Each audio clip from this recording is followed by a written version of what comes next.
Assalamualaikum and good evening. You're now with me, Yusuf Shukri, for TVS Nightline, and let us dive into our headlines for tonight. China earthquake death toll rose to 148. Sarawak Police and JPJ launch Op Selamat in conjunction with the Christmas celebration. And Sarawak's Premier paid a courtesy call to the Prime Minister to strengthen federal Sarawak ties.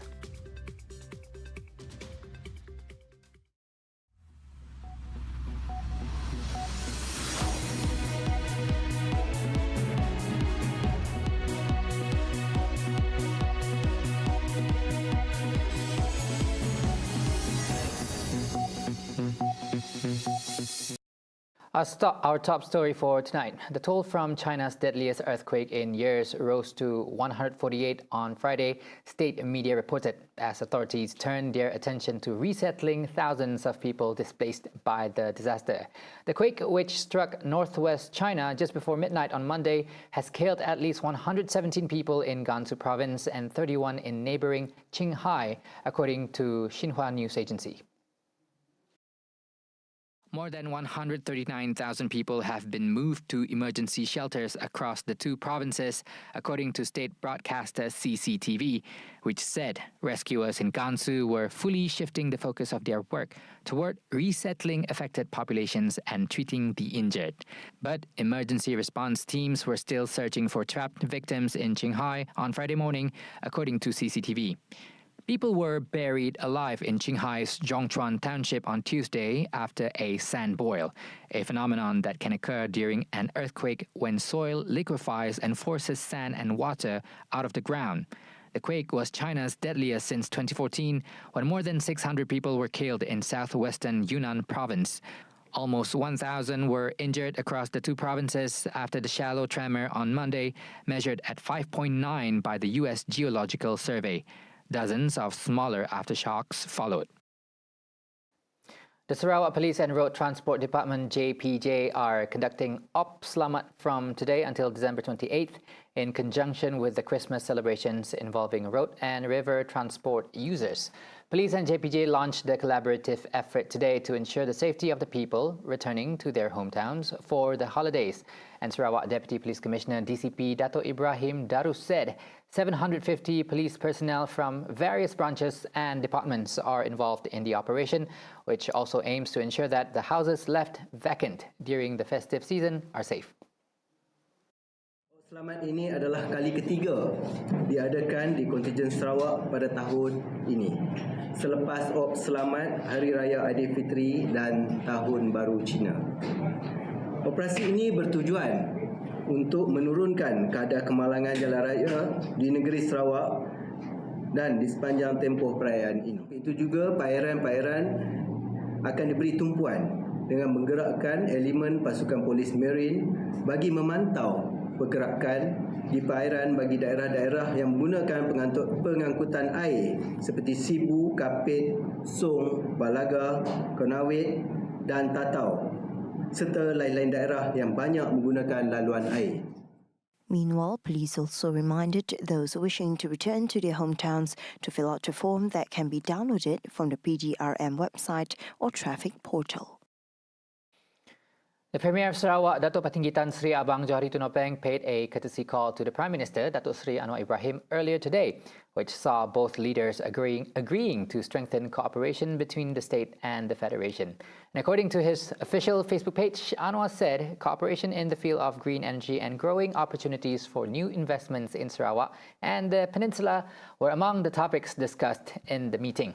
The meeting also discussed close cooperation in the context of the unity government, which will undoubtedly continue to be strengthened for the benefit of the people.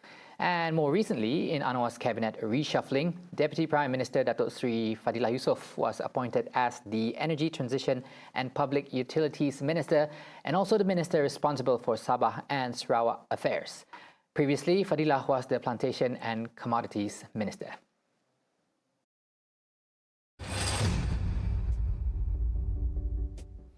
Now, Petros Niaga Sdn Berhad, a wholly owned subsidiary of Petroleum Sarawak Berhad, Petros has invested more than 50 million ringgit to strengthen its supply network. Petros Niaga became the state's sole liquefied petroleum gas LPG distributor for households, commercial and industrial sectors on December 1st. In a statement today, Sarawak State Utility and Telecommunication Minister Datuk Seri Julaihi Narawi said the investment would also upgrade storage facility, inject replacement cylinders and enhance logistic management to ensure, among others, zero costs for cylinder exchanges by customers throughout Sarawak. Julaihi added that Petros Niaga has already established a distribution supply network comprising 65 dealers and 280 sub-dealers throughout Sarawak, including MyGas dealers, sub-dealers and retailers who have transitioned to Petros Niaga's distribution network. Since December 1st, the exchange for Petros's red or green cylinders has proceeded smoothly in a majority of areas in Sarawak, and about 165,000 yellow cylinders throughout the state were exchanged within 3 weeks.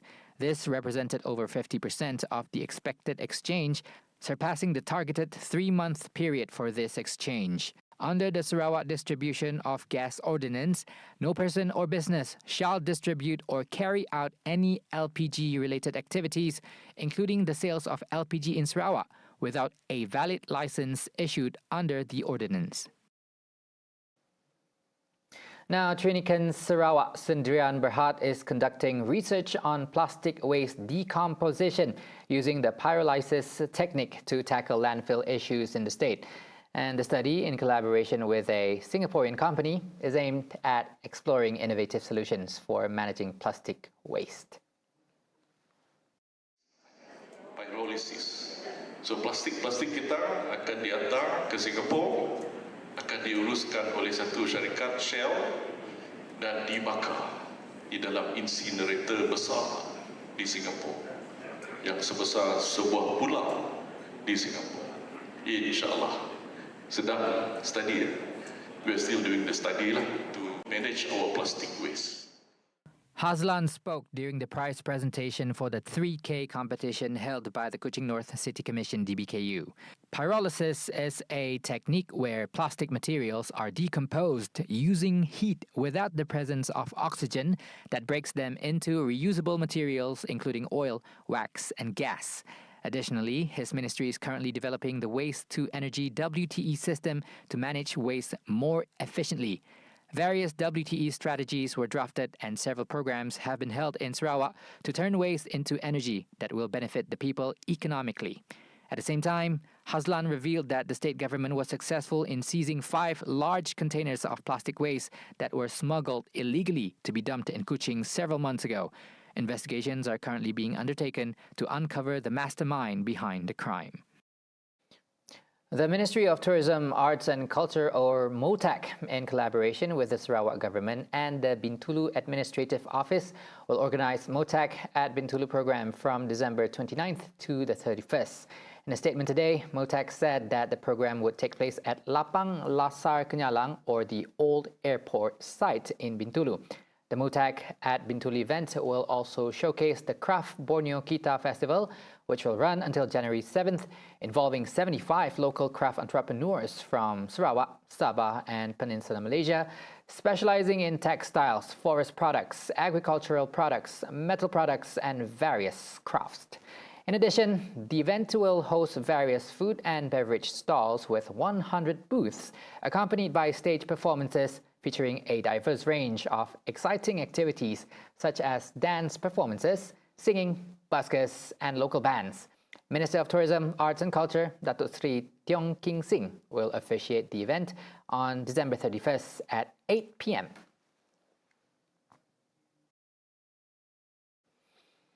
Coming up right after the break, Petronas' Heartwarming, a gift of heart caps 2023, and police seek motive in Prague mass shooting. Right here on TVS Nightline. Stay tuned.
Welcome back. Preachers are advised by Prime Minister Datuk Seri Anwar Ibrahim to avoid incorporating political issues when discussing religious matters. He emphasized the importance of verifying facts before communicating them to the public. After performing his Friday prayers, Anwar stated that a preacher in Terengganu had quoted him wrongly and accused top leaders of the country as ignorant and accused them of practicing Christianity instead of Islam. He urged the preacher and other scholars to not be hasty in following political sentiments. Statements must be verified, and if something does not add up, he advised them to consult him directly so that he can correct his mistake. Anwar was referring to an incident involving a preacher who misinterpreted his statement regarding Surah Al-Kahfi of the Quran and the 7 Ashabul Kahfi, men of the cave, that he mentioned during the Prime Minister's Department monthly gathering last week. Before performing the Friday prayer, Anwar took some time to mingle with the people and had lunch at a chicken rice stall and was joined by Selangor Menteri Besar Datuk Seri Amiruddin Syari. The eviction of Ilham Tower by the Malaysian Anti-Corruption Commission (MACC) proves that the enforcement system in the country will not shield anyone who is involved in corruption. Prime Minister Datuk Seri Anwar Ibrahim emphasized the importance of acknowledging the gravity of corruption, urging all parties to cooperate with investigations by the Commission, even if they involve influential, high-ranking or powerful individuals. Anwar highlighted the need for the enforcement and justice system to maintain high integrity and courageously take action against those involved in corruption. PRM menjalankan tugas dia dan tidak mengira kedudukan, sebab itu saya sebut Tun ke Tan Sri. Kalau tidak, nanti kritikannya apa? Yang ikan-ikan kecil ini ditangkap, yang kepala-kepala tak boleh disentuh. Bila disentuh, masih ada yang pertahankan dan gunakan pengaruh dan media, terutama media sosial, untuk pertahankan. Biarlah siasatan dibuat.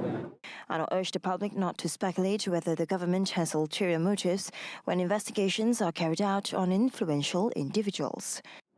Dia rahsia umum, seorang yang menggondol kekayaan begitu besar. Biarlah ada siasatan.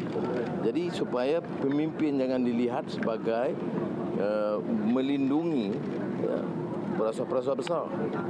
Jadi itu tanggungjawab SPRM, jalankan tugas siasatan.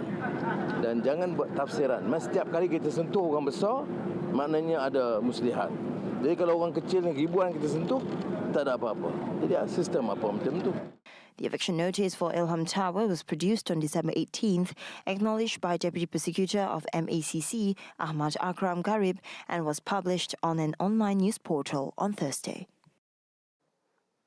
Now, 2 women in Pahang have suffered losses totaling more than 123,000 ringgit after falling victim to an online scams recently. Pahang Police Chief Datuk Seri Yahya Othman said in the first case, a company owner was cheated of 62,750 ringgit after engaging in a fake investment scheme she discovered through the Telegram application on December 16th. Attracted by a promised 35,000 ringgit profit for a mere investment of 1,500 ringgit, the 40-year-old woman transferred her savings to 5 bank accounts provided by the suspect. Realizing she had been deceived when attempts to contact the suspect failed, the victim filed a report at the Bentong police station yesterday.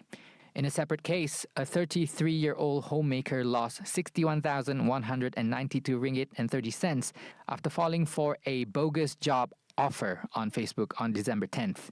After getting a 474 ringgit commission for answering online questions, the housewife contacted the suspect for a new assignment but was asked to make an upfront payment as a guarantee for the task, which supposedly would gain her a 3-month bonus. Yahya said the victim then made 10 transfers from her savings account to 6 accounts provided by the suspect. She lodged a report at the Kuala Lipis police station yesterday after failing to get the promised assignment. Yahya reminded the public to be wary of investment or job offers that promise high returns in a short period. He said they should verify account and phone numbers through the official portal at semarule.rmp.gov.my to mitigate the risk of falling victim to scams.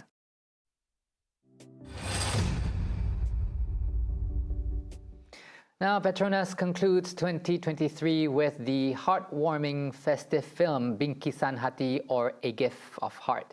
The film unfolds a touching narrative centered around 4 students and their school caretaker, beautifully illustrating the true essence of kindness, friendship, and tolerance.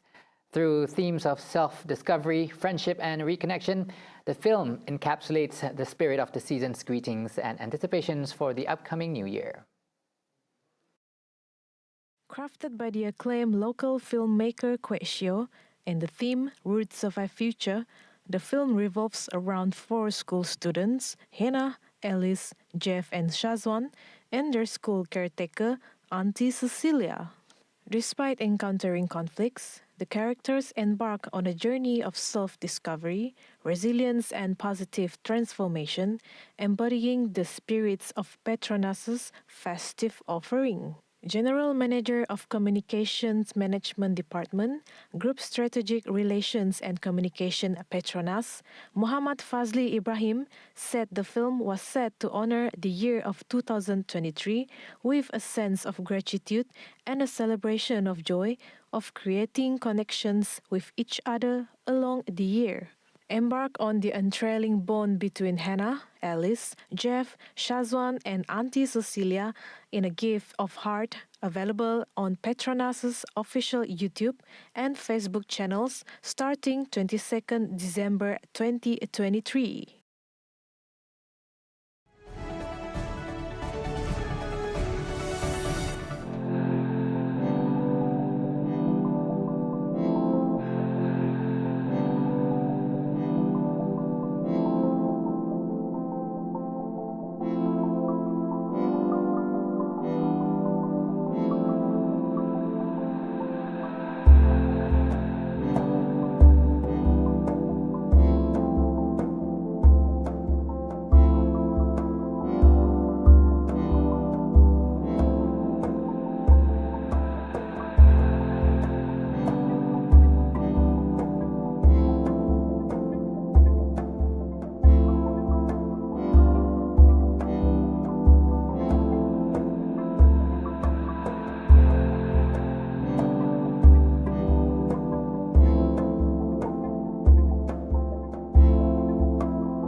Thank you for staying with us. The UK economy has underperformed compared to the previous estimates, notably in the July-September period over the last 2 quarters.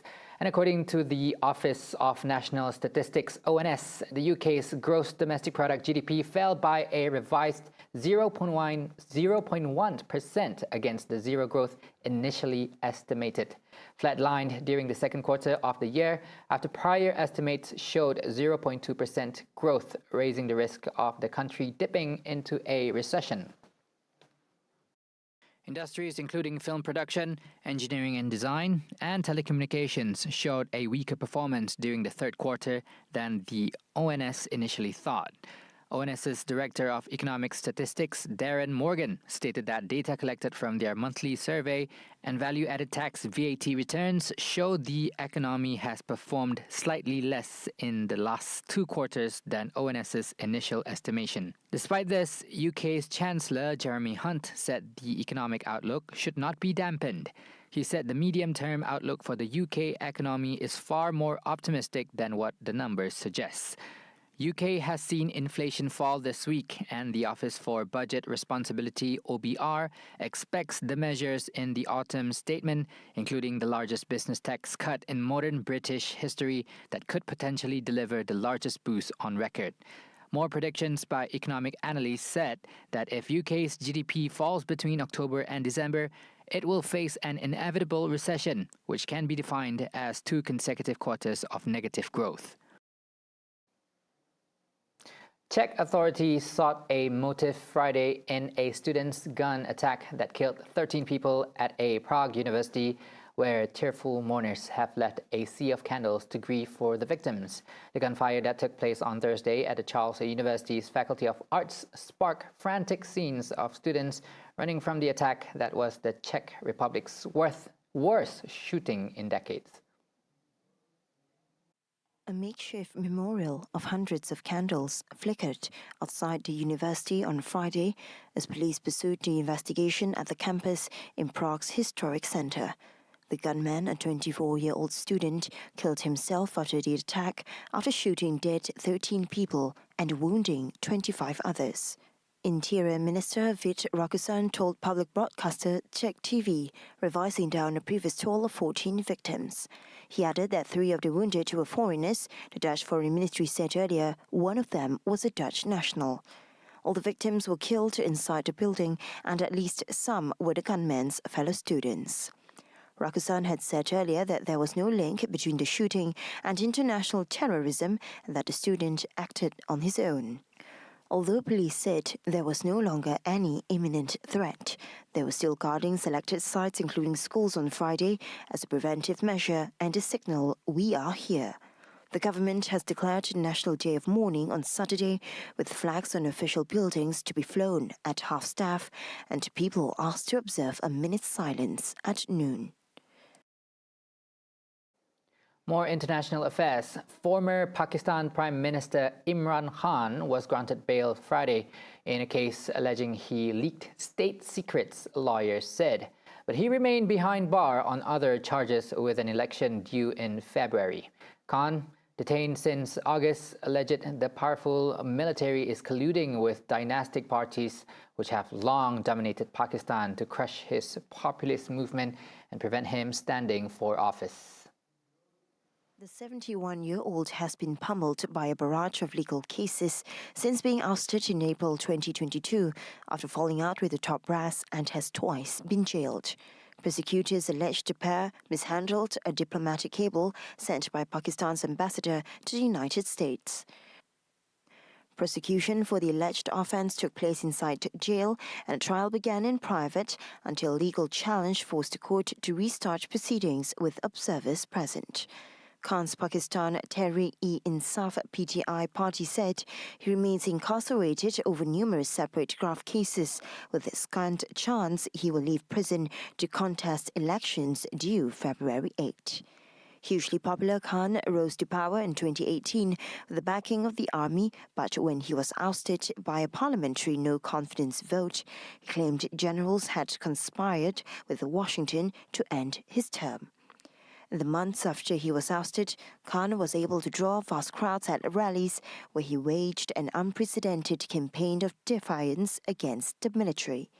He was briefly arrested for the first time in May, sparking days of deadly unrest, resulting in a huge crackdown on PTI, which saw most senior figures arrested, defect, or driven underground. Wrapping up the Nightline, China's top electric automaker BYD will build a car factory in Hungary, the company said on Friday, as it pushes forward with plans for expansion into Europe, despite growing concerns around fair competition. BYD Europe said the factory which will be built in an area in southern, would mark a significant step toward green mobility in Europe, as it made the announcement on X, formerly Twitter. Earlier this year, the firm became the first global manufacturer to pass the 5 million milestone in electric vehicle EV production, crowning itself the world's leading manufacturer of new energy vehicles and power batteries. The growing success of Chinese EV firms in foreign markets has started to draw scrutiny. However, in China, the EV sector has benefited from decades of subsidies issued by Beijing in related tech fields. The European Union (EU) this year announced an investigation into these subsidies, citing unfair competition. But Hungarian Prime Minister Viktor Orban's long-standing policy to look east has seen Asian businesses offered lucrative tax breaks, infrastructure, and job creation subsidies to lure them to his country. The factory will be one of the largest investments in the history of the Hungarian economy, Foreign Minister Peter Szijjarto said in a statement without giving a specific figure. BYD already has operations in Hungary, including an electric bus factory. With a new car factory, the company hopes to accelerate the entry of new energy passenger vehicles into the European market, further deepen the firm's global layout, and actively promote the green transformation of the global energy structure. Hungary is set to become a major producer of EV batteries, second in Europe after Germany, with a huge factory also planned by Chinese group CATL. See the world closer with TVS as we bring you the latest news updates both locally and internationally just a click away by heading on to our website at www.tvstv.my or by following us on our social media platforms. And that's all the time we have for tonight's TVS Nightline. Once again, thank you so much for watching. I'm Yusuf Shukri. Good night.